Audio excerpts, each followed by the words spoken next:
Assalamualaikum warahmatullahi wabarakatuh.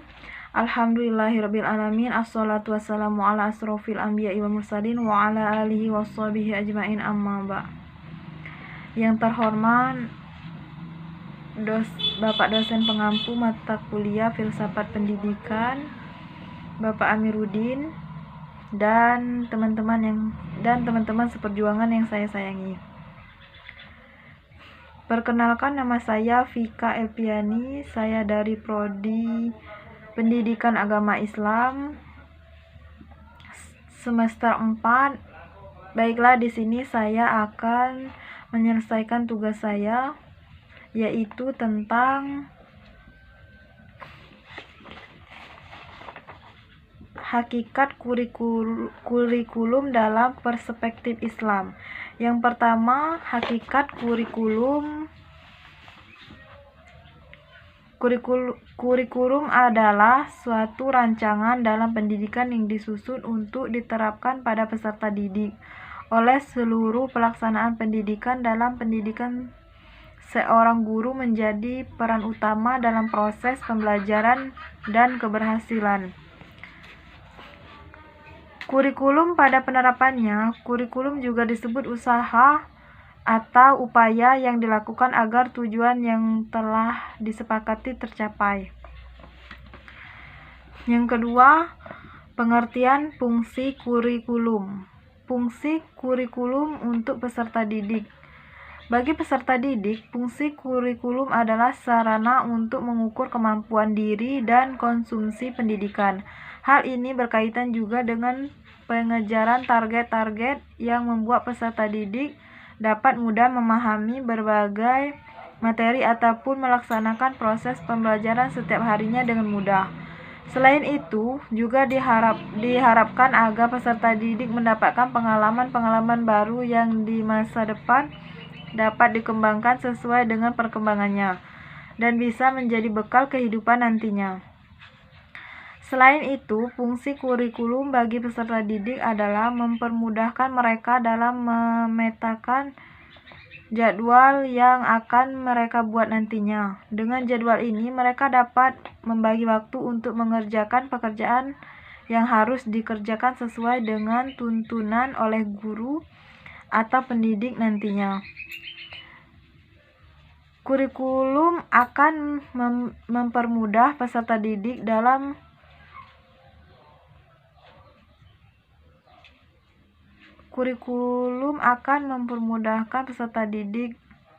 yang harus ia kerjakan dari waktu ke waktu dengan sesuai dengan evaluasi yang dilakukan oleh guru dalam 3 atau 6 bulan sekali.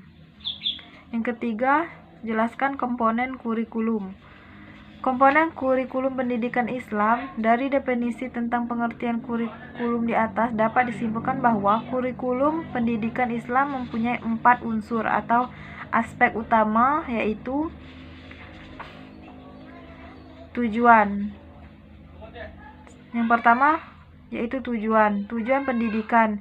Sebagai komponen peserta dari kurikulum adalah sesuatu yang akan dicapai oleh peserta didik melalui proses pendidikan.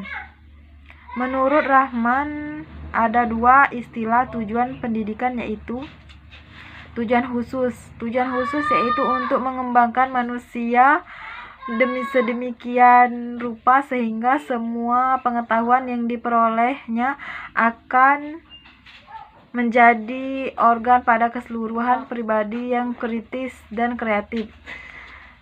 Tujuan umum. Yang kedua, tujuan umum. Tujuan umum yaitu memungkinkan manusia memanfaatkan sumber-sumber alam untuk kebaikan umat manusia dan untuk menciptakan keadilan, kemajuan, dan keraturan dunia. Yang kedua, materi atau bahan ajar. Materi atau bahan ajar bisa berupa kitab kuning seperti di pesantren-pesantren, buku-buku, jurnal, laporan hasil penelitian, dan apa saja yang dapat digunakan sebagai konteks untuk mencapai tujuan pendidikan yang telah ditentukan. Materi pada masa sekarang diatur dalam bentuk nama-nama mata pelajaran atau mata kuliah sesuai dengan nomenklatur keilmuan. Yang ketiga, metode pendidikan. Metode pendidikan diperlukan untuk mengatur proses pembelajaran mulai dari persiapan sampai dengan melakukan evaluasi. Yang keempat, evaluasi hasil belajar. Evaluasi digunakan untuk mengetahui seberapa jauh tujuan pendidikan telah dicapai peserta didik. Yang keempat, jelaskan azas-azas dan ciri-ciri kurikulum pendidikan. Azas-azas kurikulum pendidikan Islam menurut Nasution, hendaknya kurikulum memiliki 4 azas, yaitu yang pertama, azas filsafat berperan sebagai penentuan tujuan untuk pendidikan Islam sehingga susunan kurikulum mengandung kebenaran. Yang kedua, azas sosiologi berperan untuk memberikan dasar dalam menentukan apa saja yang akan dipelajari sesuai dengan kebutuhan masyarakat kebudayaan. Perkembangan ilmu pengetahuan dan teknologi.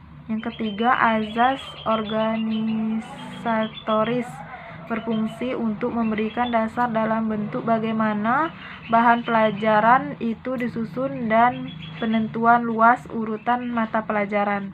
Yang keempat, azas psikologi tentang perkembangan anak didik dalam berbagai aspek serta cara menyampaikan bahan pelajaran agar dapat dicerna dan dikuasai oleh anak didik sesuai dengan tahap perkembangannya. Ciri-ciri kurikulum pendidikan Islam. Di antara ciri-ciri umum kurikulum pada pendidikan Islam antara lain yaitu yang pertama, menonjolkan tujuan agama dan akhlak pada berbagai tujuannya dan kandungan-kandungan, metode-metode, alat-alat, dan teknik bercorak agama.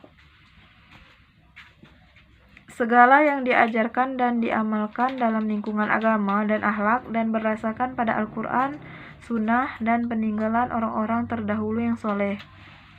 Yang kedua, meluasnya perhatian dan menyeluruhnya kandungannya. Kurikulum yang memperhatikan perkembangan dan bimbingan terhadap segala aspek pribadi pelajar dari segi intelektual, psikologi, sosial, dan spiritual.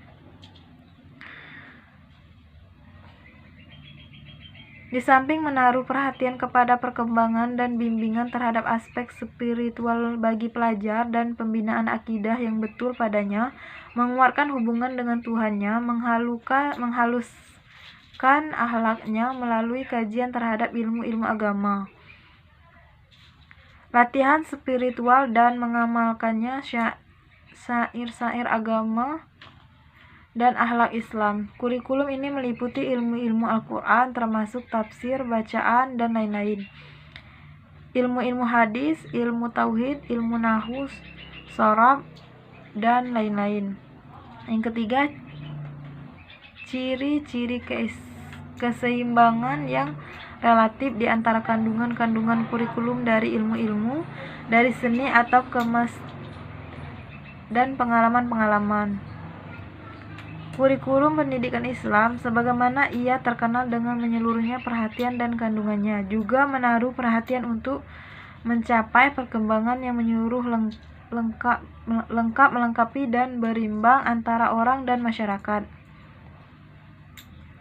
Yang keempat, cenderung pada seni halus, aktivitas pendidikan jasmani, latihan militer, pengetahuan teknik, latihan kejuruan, bahasa asing, sekalipun atas dasar perseorangan, dan juga bagi mereka yang memiliki